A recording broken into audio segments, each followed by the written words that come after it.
Imaginez, si vous le voulez bien, et je sais que vous l'avez sûrement déjà fait souvent, donc ce ne sera pas difficile, que vous êtes l'un des autochtones pygmées dans la forêt tropicale du Congo, en Afrique centrale, je sais. Vous êtes près du feu avec votre famille et la tribu en train de manger. Et puis soudain, vous entendez des bruissements dans la forêt, à seulement 50 mètres, et tout le monde se tait. Les pas deviennent plus forts, et soudain vous entendez des déplacements à travers l'épais feuillage tomber sur le sol de la forêt. Vous entendez des bruits de coupe. Ils taillent les lianes, ouvrant un passage, et soudain ils s'approchent assez près pour que vous puissiez les voir à une certaine distance. Ce sont de grandes personnes puissantes, vêtues d'habits étranges couvrant presque tout leur corps, tenant des outils et armes en métal brillant inconnus. Soudain, ces personnes lèvent les yeux et vous voient, vous et votre groupe, immobiles. Seule la fumée du feu près de vous bouge. Ils parlent, mais vous ne comprenez pas. Vous n'avez jamais entendu ces mots. Soudain, l'un d'eux, sans doute leur chef, pousse un cri retentissant et il se rute vers vous. Ces grandes personnes armées d'armes en métal ne sont pas des Européens, ce sont des Africains. Parlons un peu de géographie. Salut tout le monde, je suis votre hôte Barbie et oh là là, qu'avons-nous là? Je porte un t-shirt Geography Now et bois mon café dans une tasse Geography Now. Ça marche, que vous pouvez obtenir sur geographynow.com. Allez voir le site web, on a en fait beaucoup de nouveaux produits et de nouveaux designs sur nos t-shirts ou peu importe. Prenez ce que vous voulez sur le site et soutenez Geography Now. Comme je dis, ce n'est pas vendre son âme si c'est sa propre marque. Bref, donc dans le monde du colonialisme ou de la construction d'empires, ou peu importe comment vous voulez l'appeler, la plupart des gens, ou du moins en Occident de nos jours, pensent immédiatement au colonialisme européen. Parce que c'est la forme la plus récente et contemporaine présentée dans nos manuels et cours d'histoire. Mais la réalité, et je suis sûr que vous en êtes pleinement conscient, c'est que les Européens ne sont pas les seuls à avoir jamais détenu le pouvoir. Il y a eu beaucoup de peuples puissants à travers le monde entier. Ils n'ont sûrement pas été les premiers à inventer la domination humaine et la subjugation des autres. Je suis sûr que beaucoup d'entre vous peuvent aller penser à d'autres exemples à travers l'histoire. Par exemple, comme l'Empire mongol, le deuxième plus grand empire jamais connu, qui s'étendait du Pacifique jusqu'à la mer Noire. Même les Polynésiens avaient des thalassocraties, comme le peuple tongien avec l'empire Tonglatui. Personne ne connaît même celui-là, mais oui, même ça, c'est arrivé. Mais quand le concept et l'idée de ce sujet surgissent, très rarement les gens pensent même à se demander « est-ce que les Africains ont déjà colonisé quelque chose ?» Eh bien, le colonialisme est souvent défini comme la pratique de la domination d'un peuple ou d'une région par un État, une nation ou des peuples étrangers. Et généralement, ces régions sont administrées depuis une métropole ou un territoire central d'autorité d'où venaient des colonisateurs. Par exemple, l'Empire britannique correspond à la Grande-Bretagne, l'Empire mongol à la Mongolie. En prenant cette définition technique, l'histoire africaine a-t-elle déjà connu des groupes qui ont pris le pouvoir, dominé d'autres peuples et territoires et les ont soumis?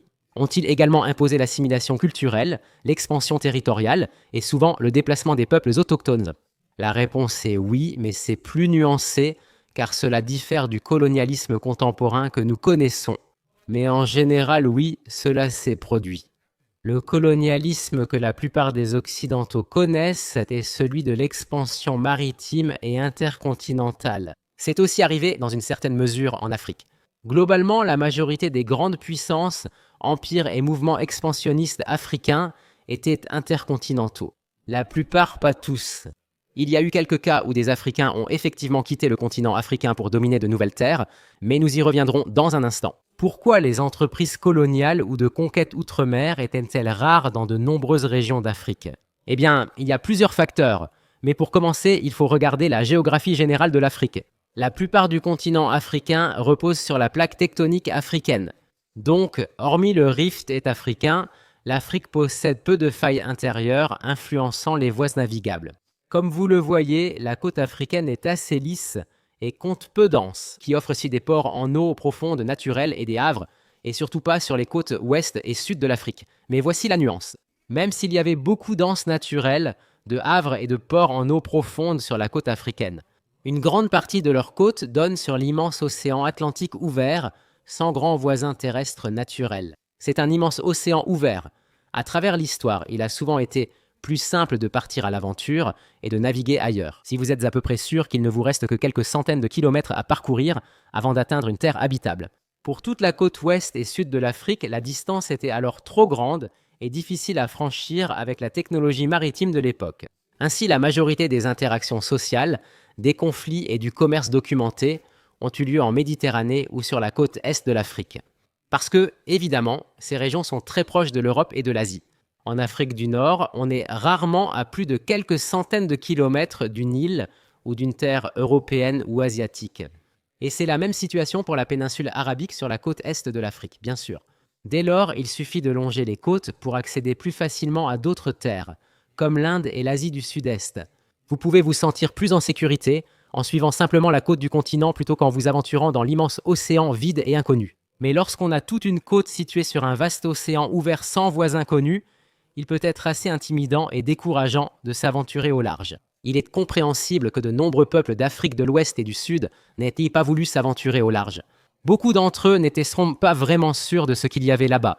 Néanmoins, le continent africain est vraiment immense. Pas besoin de vastes eaux ni de culture maritime pour utiliser sa puissance et conquérir de nouvelles terres. En gros, ce qui compte, c'est avez-vous du pouvoir et comment l'utilisez-vous ? En Afrique, une histoire similaire se répète avec d'autres tactiques. Alors, quels sont quelques exemples de ces dynamiques de pouvoir africaines qui se sont développées, ont conquis et dominé de nouveaux territoires et ont pris le contrôle ? En réalité, il y en a plusieurs, mais celui auquel on pense d'abord est sans doute le premier exemple connu, l'Égypte ancienne.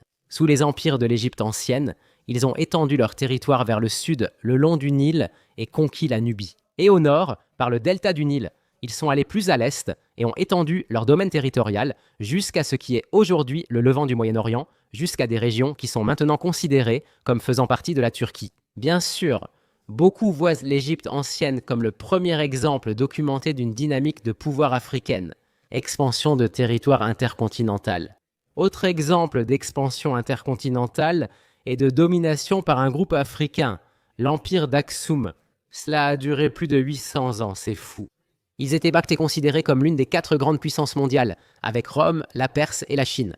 Dirigés par d'anciens rois éthiopiens, ils dominaient pratiquement toute la corne de l'Afrique et se sont étendus plus loin dans la péninsule arabique méridionale, jusqu'à ce qui est aujourd'hui le Yémen et tout ce qui se trouve entre les deux, avec la mer Rouge et le golfe d'Aden. C'est un point de commerce crucial. Vous comprenez sans doute pourquoi cette région est devenue si riche.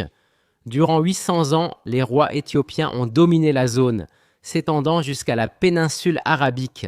Sinon, en parlant des dynamiques de pouvoir intercontinental ayant conquis de vastes terres, l'Afrique en a aussi eu beaucoup. Probablement l'un des exemples les mieux documentés, ce sont les empires du Mali et du Songhai. C'était surtout une époque où des peuples cherchaient à dominer. Le Niger et le Sénégal sont 2 fleuves majeurs qui alimentent l'Afrique de l'Ouest. Les 2 empires ont pris le contrôle des routes commerciales les plus cruciales à travers le Sahara, et tous 2 avaient accès à l'océan Atlantique, ce qui, encore une fois, allait favoriser le commerce avec le reste du monde. Mais pendant ces expansions impériales, de nombreux peuples ont été conquis. Ils ont été assimilés culturellement dans les empires du Mali et du Songhai. De nombreux groupes de peuples nomades et semi-nomades ont été conquis. Vous connaissez sûrement Mansa Moussa, souvent cité comme l'homme le plus riche de l'histoire, selon certains, en tenant compte de l'inflation. Peut-être, mais oui, il dirigeait l'empire du Mali. Il n'est pas devenu souverain ni riche sans étendre son territoire. C'était la façon de faire pour devenir important. Maintenant, quand il s'agit de l'Afrique du Nord, ça devient un peu plus compliqué et nuancé, parce que c'est un peu comme jusqu'à quel point peux-tu vraiment revendiquer ? C'est parce que des gens sont venus et ont dominé ? Laisse-moi t'expliquer. Les 2 principales structures de pouvoir nord-africaines qui s'étendaient au-delà du continent sont appelées l'Empire carthaginois et les royaumes maures. C'est là que ça devient un peu compliqué parce que Carthage, qui se trouve aujourd'hui en Tunisie, était une région historique. C'était, à l'origine un port de commerce phénicien, puis les Phéniciens sont finalement arrivés et ont dominé toute la région. Et ensuite, ils ont pratiquement créé tout un nouvel empire qui rivalisait avec l'Empire romain. Il faut aussi reconnaître qu'ils se sont en partie mélangés aux peuples berbères ou amazighs d'Afrique du Nord. Tout le monde se mélangeait à cette époque, mais à l'origine, c'était une affaire phénicienne. Et pour ceux qui ne le savent pas, les Phéniciens viennent à l'origine du Levant. Par exemple, les régions du Moyen-Orient, près du Liban, etc.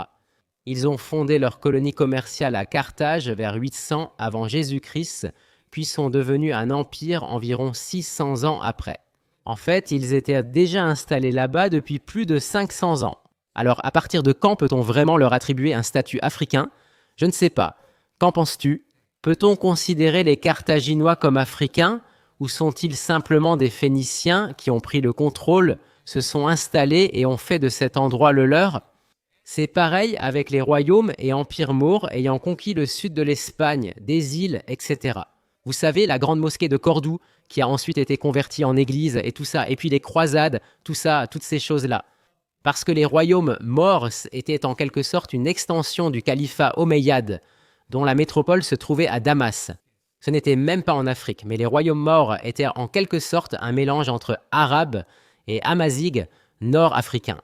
Et ensuite, on leur a dit de s'étendre davantage vers ce qui est aujourd'hui le sud de l'Espagne. Donc, à quoi veux-tu l'attribuer? Veux-tu l'attribuer à l'Afrique parce qu'ils étaient en Afrique? Mais veux-tu l'attribuer au monde arabe du Moyen-Orient? Parce que c'était sous le califat omeyyade qui venait à l'origine du monde arabe et qui s'est étendu en Afrique du Nord. Donc c'était en quelque sorte africain, mais c'était une Afrique arabisée, une Afrique en expansion. Quoi qu'il en soit, les Morses sont entrés en Europe, l'ont conquise et colonisée. Donc tu vois cette dynamique de pouvoir des Nord-Africains qui vont intercontinentalement et qui dominent. Peu importe son nom ou sa catégorie, c'est une zone complexe, contestée et floue sur ce sujet. À quoi veux-tu l'attribuer? Mais dans tous les cas, il y a un élément d'Afrique là-dedans. Ça dépend de la façon dont tu veux le voir. Mais certaines personnes pourraient argumenter dans le sens le plus large, selon la façon dont tu veux le percevoir. La grande migration bantoue peut être vue comme une forme préliminaire d'un groupe de personnes s'étendant vers l'extérieur et dominant la culture et le paysage social d'une grande partie de l'Afrique subsaharienne. Si tu regardes la carte ethno-linguistique de l'Afrique, la grande majorité des peuples parlent des langues bantoues ou nigéro-congolaises qui sont toutes liées entre elles. Tu te demandes, waouh, pourquoi y a-t-il autant de peuples bantous? En fait, selon de nombreux anthropologues qui spéculent, cela aurait vraiment pu arriver. À peu près à la même époque que les royaumes égyptiens, dans la région du golfe de Guinée, ce qui correspond aujourd'hui à l'ouest de l'Afrique centrale, pour une raison quelconque, les peuples bantouphones ont commencé à s'étendre vers l'est et le sud, jusqu'à l'Afrique du Sud, l'extrémité du continent africain. Et jusqu'à aujourd'hui, on peut trouver des peuples bantouphones dont les langues sont en réalité apparentées, depuis l'Afrique australe jusqu'à l'Afrique de l'Ouest. Pendant cette période, les Bantous ont migré, se sont installés dans certaines régions et sont devenus dominants. Les groupes Soumété Foko généralement déplacés ont ou éliminé de nombreuses populations autochtones, comme beaucoup de peuples des forêts tropicales du Congo. Beaucoup des peuples Khoisan autochtones d'Afrique australe ont été déplacés ou exterminés. Mais ce qui est intéressant, c'est qu'on suppose que beaucoup de langues Bantou d'Afrique australe ont adopté de nombreux sons à clics qui proviennent à l'origine des peuples Khoisan autochtones. On voit comment ils se sont appropriés quelque chose. Est-ce qu'on peut appeler ça une appropriation Khoisan? Je n'en ai aucune idée, je plaisante. Un peu, je ne sais pas. Ça dépend de la façon dont on le voit. En parlant des peuples bantous, on constate une dynamique sociale étrange en Afrique de l'Est actuellement.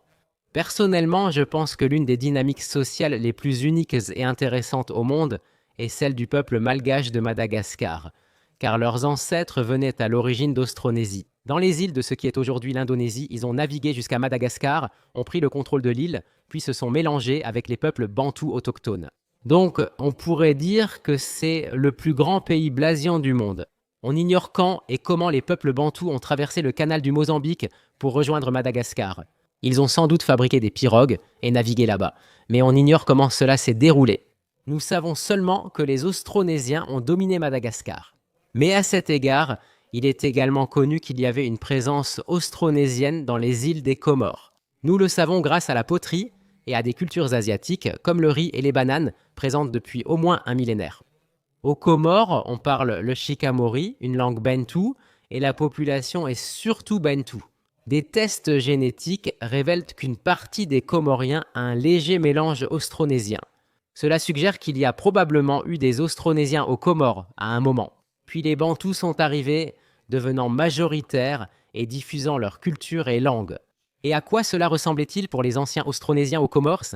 Ont-ils simplement été absorbés et se sont-ils mariés avec les peuples Bantous ou ont-ils été chassés? Nous ne le savons pas vraiment. Mais cela signifie-t-il que les peuples de l'ancienne Comore s'étaient hâtés des peuples Bantous, cela en sachant qu'il y avait des peuples austronésiens là-bas et qu'ils ont soumis les régions pour eux-mêmes? En devenant la puissance dominante, les Comores sont celles que nous connaissons aujourd'hui. C'est difficile à dire car il n'y avait pas de documentation écrite, jusqu'à l'arrivée de l'Empire omanais, qui a soulevé la question de la côte Swahili. C'était une affaire arabo-musulmane omanaise, mais c'est une autre histoire. Mais oui, les îles Comores, qu'est-ce qui s'est vraiment passé avec elles il y a longtemps? Nous ne savons pas vraiment, pas complètement, mais ce que nous savons, c'est que c'est bantou. Voici quelques exemples illustrant comment certaines dynamiques de pouvoir historique africaines ont influencé l'expansionnisme, y compris parfois à l'échelle intercontinentale. C'est une histoire très fascinante que beaucoup de gens ne semblent pas vraiment approfondir. C'était quelque chose, je ne sais pas, je trouvais juste que c'était un sujet intéressant et j'avais envie d'en parler. Mais oui, s'il y a quelque chose que j'ai oublié, ou s'il y a un point que vous pensez que j'aurais vraiment dû aborder, mais que je ne l'ai pas fait, écrivez-le dans les commentaires. D'accord, apprenez-nous. Je trouve juste fascinant de voir comment beaucoup de ces histoires se perdent avec le temps. Bref, merci d'avoir regardé ceci, n'hésitez pas à vous abonner. Vous savez, aimer, partager, tout ça, je ne connais pas vraiment ces trucs-là. Les youtubeurs disent ça, d'accord. J'espère que tout ira bien pour vous, restez cool, restez à l'écoute.